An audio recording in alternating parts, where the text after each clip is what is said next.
hi and welcome back to my channel. Wow, actually let me take this mask off. I don't even know why I'm greeting you guys with this mask still on. Let me take this mask off. I'm sprinkling my house as a mess this morning, but I'm almost done with the majority of the stuff. Let me take this mask off, make a quick cup of iced coffee, and then maybe we can sit down and do a chit chat while I get ready to go to work this morning. If you are new to the I'm gonna come back and do this. I do feel good. I've been taking vitamins. I don't know if they're making me feel any better, but my pee show is pretty. Can't find that color in your crayon box. Every time a money nigga tell me money can't buy happiness, I ask them, is you broke? Every time they doing these elections saying that your voice counts, how many money niggas gon' vote? How many of them really give you hope? How many of them really do the most? Saying you should go and get your bread up when they're out here making different kind of toast. Fortunate enough to be above the 70% without paying rent. Cause of that though was my peace of mind. Mom used to tell me just give it time. Impatient now since I hit 25. I'm pacing that pressure on neck like ties. Depression outside is a new disguise. I'm praying as soon I could use it now. I could use it now. 10 down, 20 down, 100 down.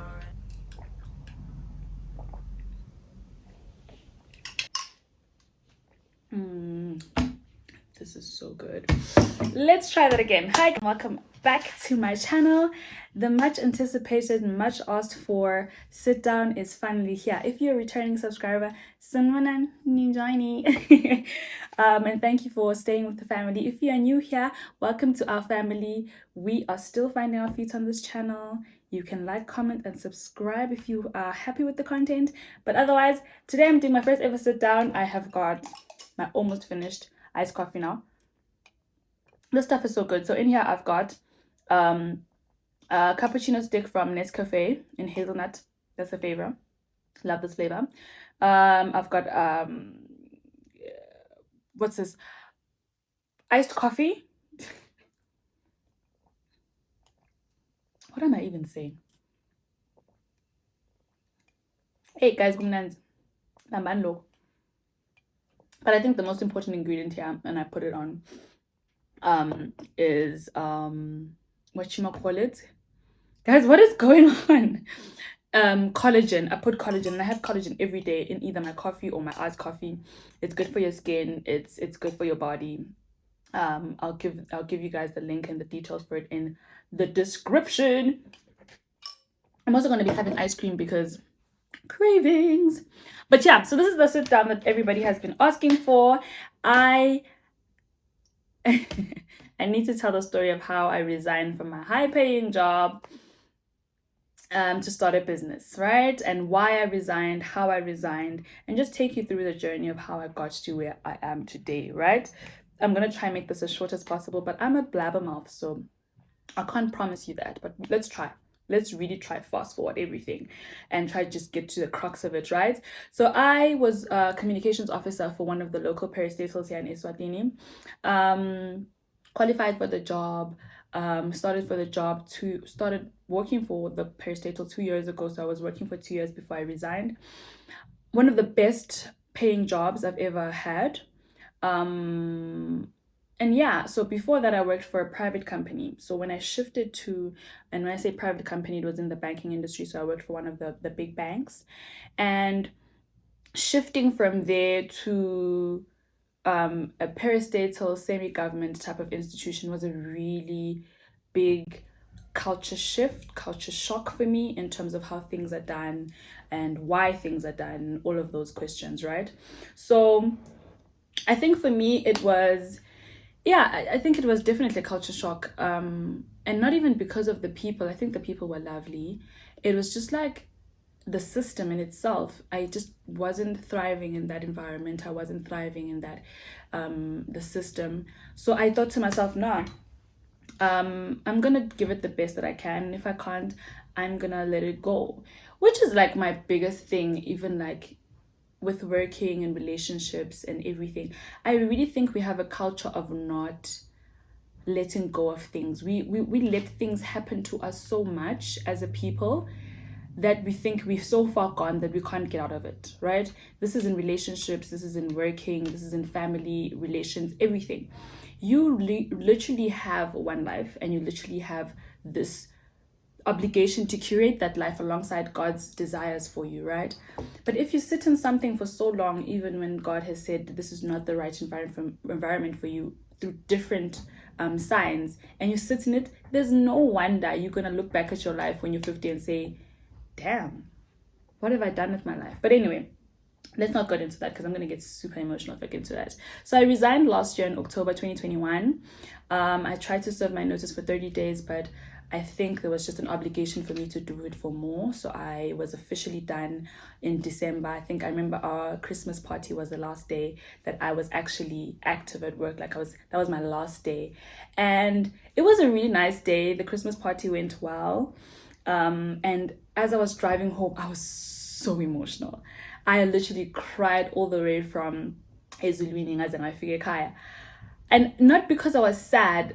If you ask me if I regret resigning, I will tell you in my sleep. I will not hesitate. I will not stutter. That is absolutely not the case. I don't regret resigning. Absolutely not.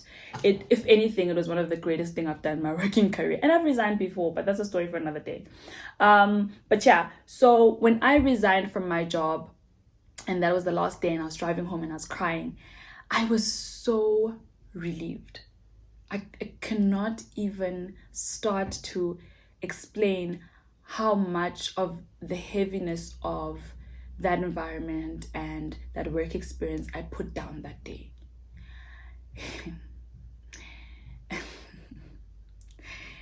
So that's why I was crying. I was crying because I was so emotional, because I just felt an exhale, like,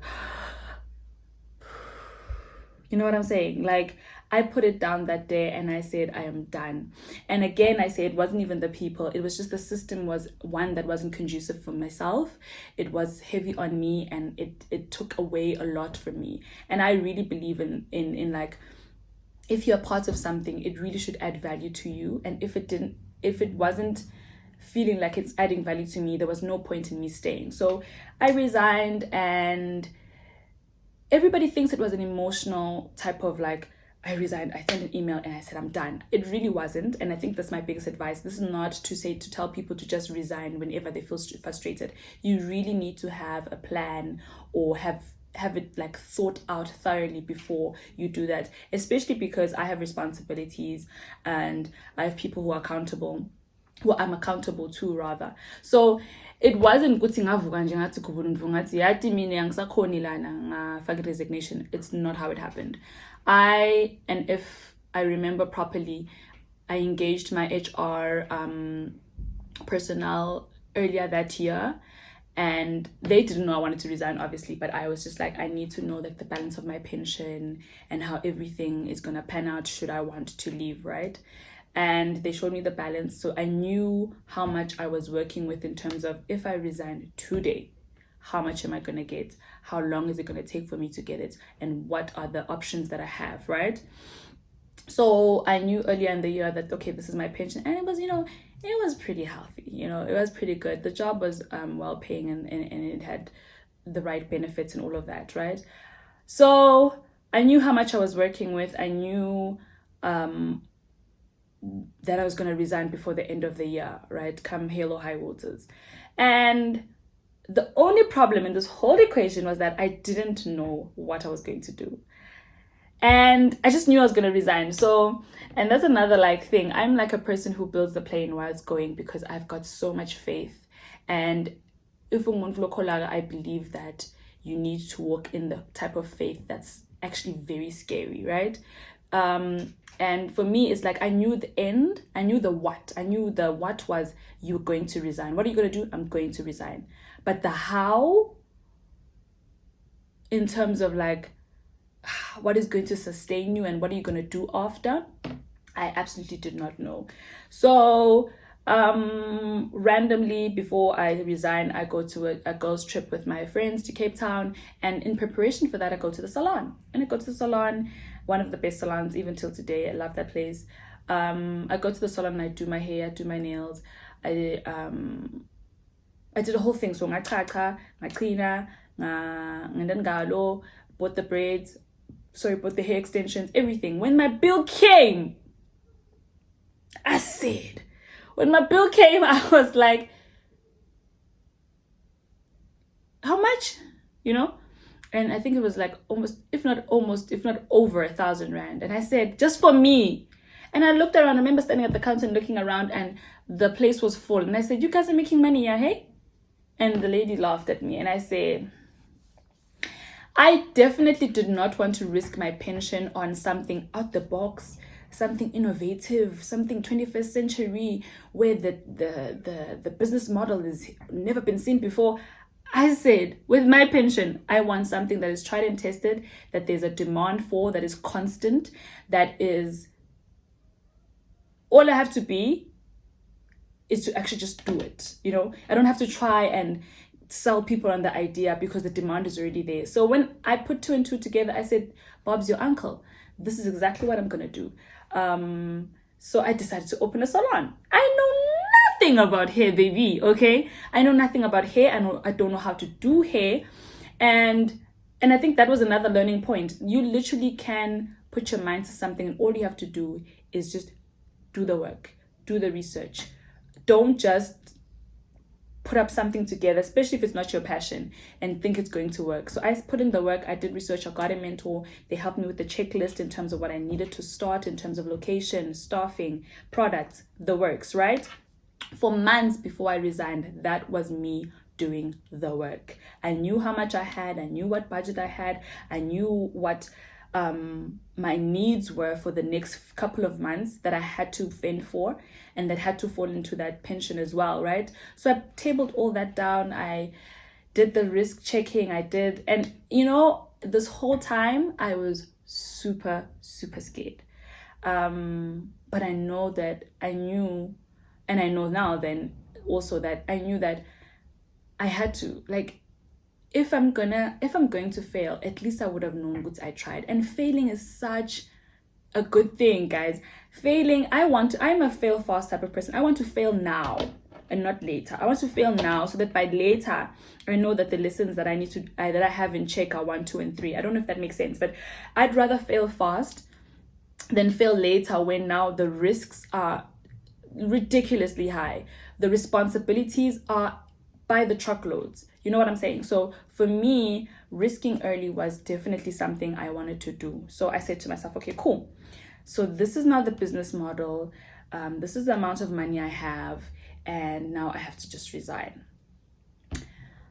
Oh. I remember telling my family, and obviously they were split into half. There were people that said to me, you out of your damn mind, you're getting paid so well, the work environment, yes, it's tough, but you are tougher, you can do it, you know. And I said, at what cost? At what cost? At what cost? My mental health was down the drain. I felt like I wasn't good at my job. I am a person who, I can't operate in an environment that makes me feel like I need to second guess myself, right? I got to a point where I couldn't even write. And that was just me, because I was second guessing myself. I was making so many mistakes. That's when I knew that akusidi in this environment and try and make it work when I can feel I'm suffering. And please trust me, I was suffering, right? I felt like I wasn't good enough. I felt like I couldn't read or write, which is crazy to my brain, because you're a communications person. How can you not? You have passed every class that you've ever gone to. You were top of your class in English. Do you understand? How are you now here and you have to write a sentence and now you don't know anything? And I said, 1 + 1 is 2, but this equation, it's not adding up, guess. And I said, I have to leave. I just have to leave. So I resigned. And then that's when it got scary. I remember in December, I went on a vacation alone, because I said to myself,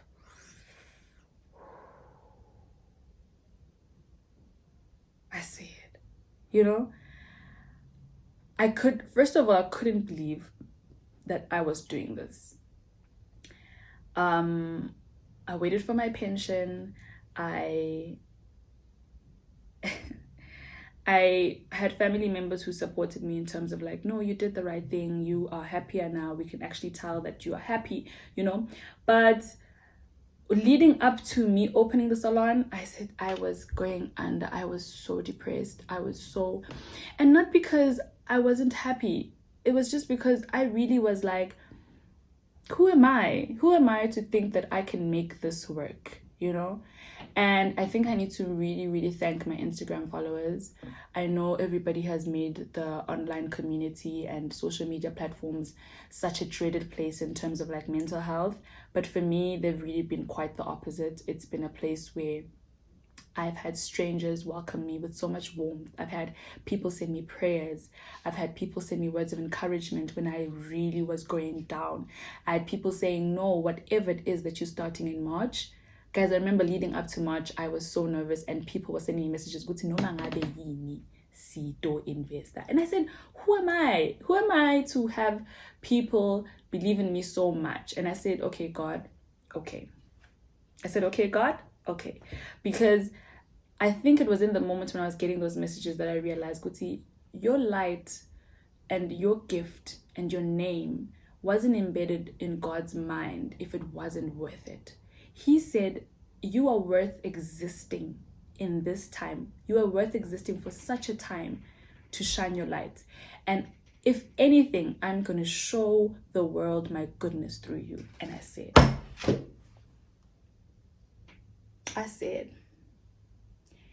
and I decided to take the leap of faith. We are 8-9 months in now, and you guys have been absolutely amazing. When I tell you guys have been amazing,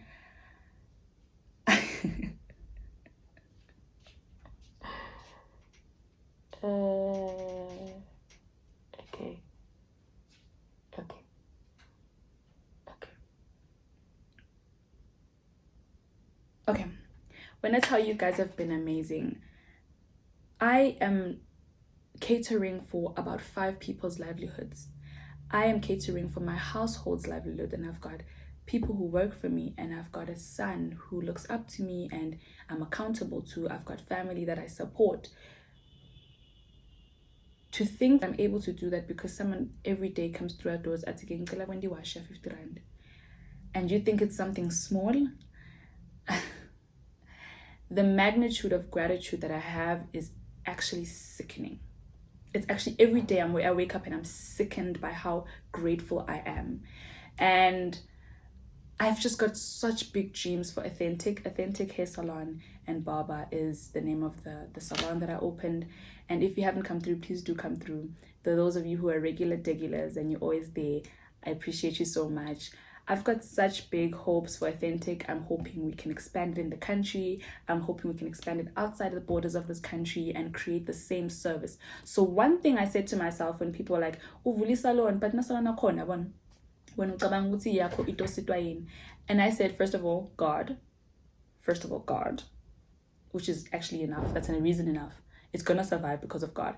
Secondly, I said, in a service-driven industry, in a salon industry where there is one in every country, there's one in every city, there's one in every street, practically, what makes me stand out? I said, first, the God in me. So my light, I'm going to share it through this platform, and that is the salon.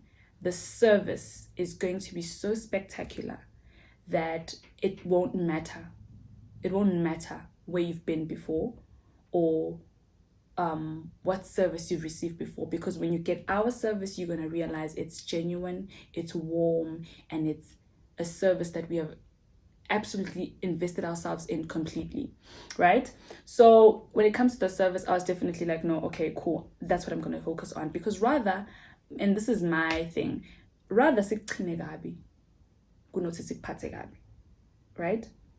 Because it can be like, oh, sorry, it's a really sorry moment, and you can come back because then but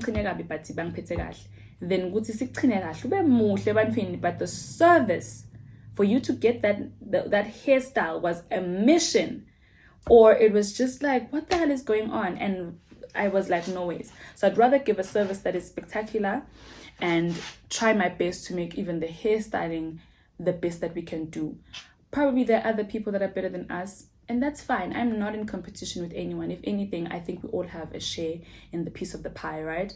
So I was like, I'm going to focus on service. And then another question that I got frequently was, why couldn't you start the business while you were still at work?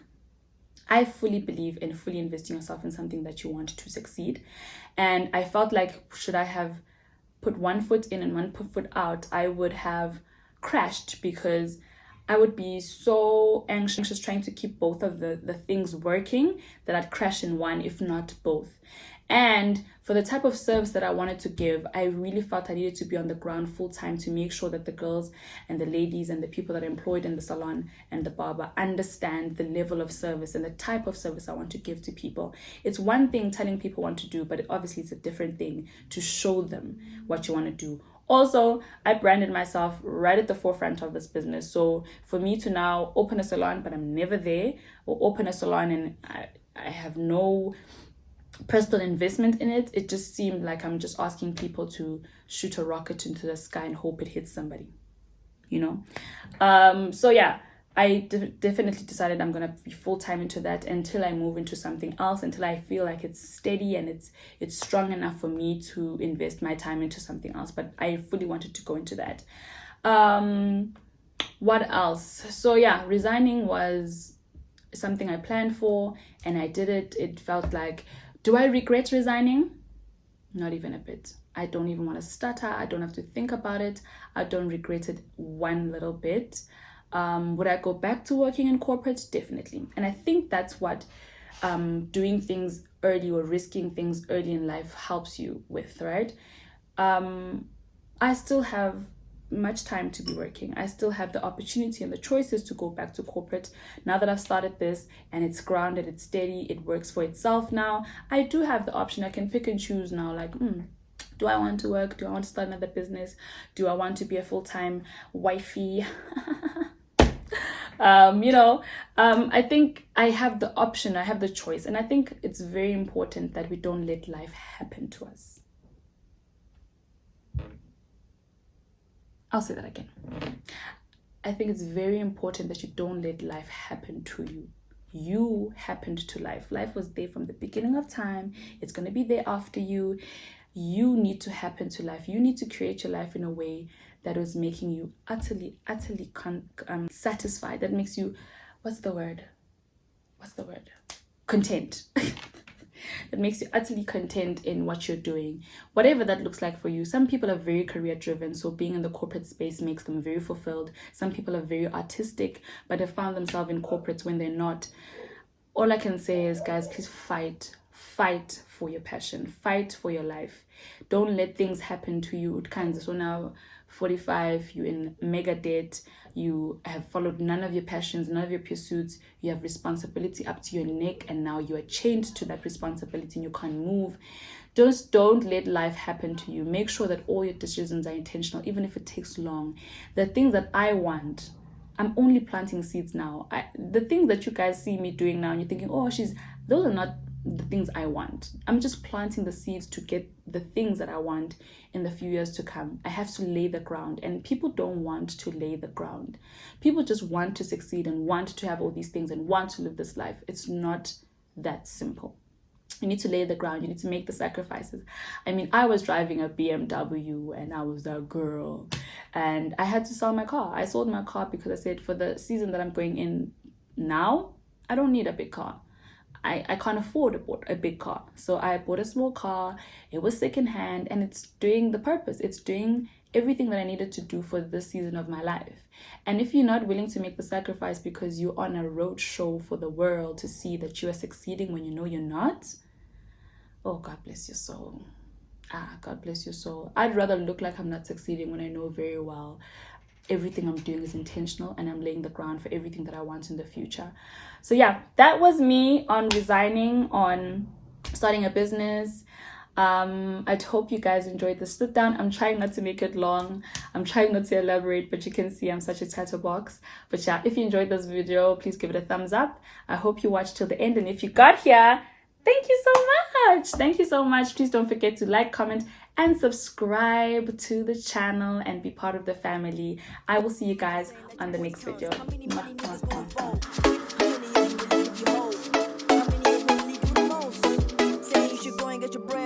When I